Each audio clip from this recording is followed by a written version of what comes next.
Hi, hello, it's Mario Bernardi from the Grand Tour. I wanted just to remind you about the series Tutto Raffaello, which would be the complete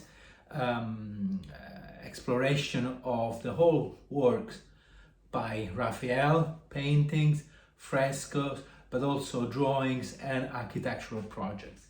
And of course, this series of virtual tours, this masterclass, has been prepared using several books. Now, one of the references I've used is this book over here, which is this was published by the Vatican Museums for the 500 years anniversary since Raphael's death in 1520. So this was published in the beginning of 2020 or at the end of 21, and it's by Antonio Paolucci, which was the director of the Vatican Museums, and before then the director of the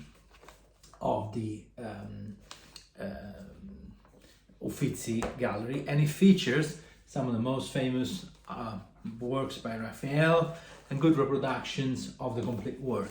It doesn't have any commentary, or just a little bit at the beginning, and it has, though, something that I find very useful, which is the full list of works by Raphael with all the references. There's no explanation, but there is the years and the where is this today, and it's like quite a good chronological list. Of course, there are not all the works attributed to Raphael, because some of them are not considered by this master, as we discover in the series, and it comes with a nice cardboard kind of box for it, so you can actually have it quite safe. It's quite a good book. There's another one published by Electa. This again was published a couple, 3-4 years back, and it's a little bigger and heavier, and it has the full pictures and descriptions of the work that Raphael has conducted in the Vatican with his pupils.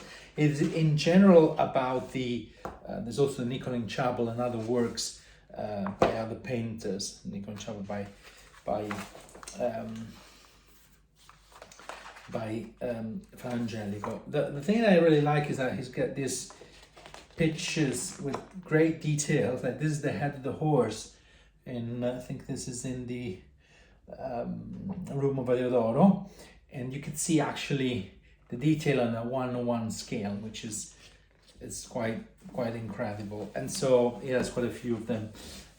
I really like this book for details about the Vatican apartments. So this was my reference when I did the details of the Vatican. Then we have another one about the sketches. There was an exhibition down at the Artistry Museum in Oxford, and features basically the several other drawings by Raphael. In total there's over 100, so it's also a very good reference for the drawings and the sketches that are not very easy to find in the other books. And then there's some little books before getting to the ultimate and definitely work. Now, as a biography, I've been using Forcellino's Raphael. It's narrated very well.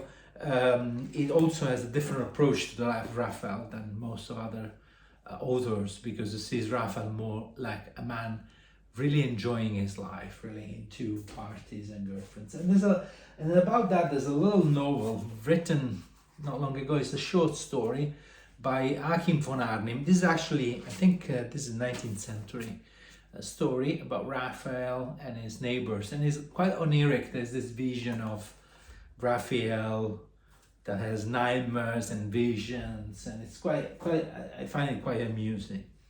Another small work is the complete reproduction of the letter that Raphael sent to Pope Leo X. Well, we'll mention that in the next episode.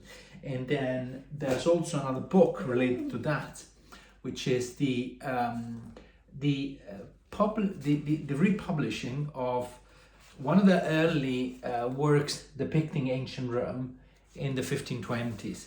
And this was done thanks to the input and the work by Raphael. And Raphael had basically collaborated with 2 other artists, which I have here, and basically Fabio Calvo and Andrea Fulvio. Fabio Calvo was the author. Let me see if I have a picture of the first page of this book that had basically reproductions of ancient Rome, the first real attempt to recreate an image of ancient Rome. And then if you really love Raphael, I think this is something that cannot be, you cannot not have in your library. It's very heavy, it's 13 pounds, and is a Tuscan book, or Tuscan, which goes for 150 euros, 150 pounds, or the equivalent in dollars. And this as well has amazing pictures of the rooms of Raphael and the entire works by Raphael. It's really, really detailed. It's really, really grand, and it has also those pages that open up and reveal more of the inside. So, for example, yes, there are pages that you can open and have multiple images inside. So, I'm sure if that's this one's for others. So it's really, really an incredible book. As well, this one at the end has full list of works by Raphael with a bit of description and what happened with these artworks and where they are. So it's really, really incredible. It also features the architectonical details and basically all the other books. And it's it requires a bit of muscles to handle it, but it's definitely something I do might want to have if I really love and want to appreciate Raphael in a printed reproduction. Okay, so the series will resume in 2 weeks' time, and then it will go on February. We have 3 more episodes. If you haven't signed up yet, you could still book the whole series and receive the first 2 recordings, and then watch the live episodes. Or you could just see the recordings because they will be sent out every week. Thank you very much and take care. Ciao.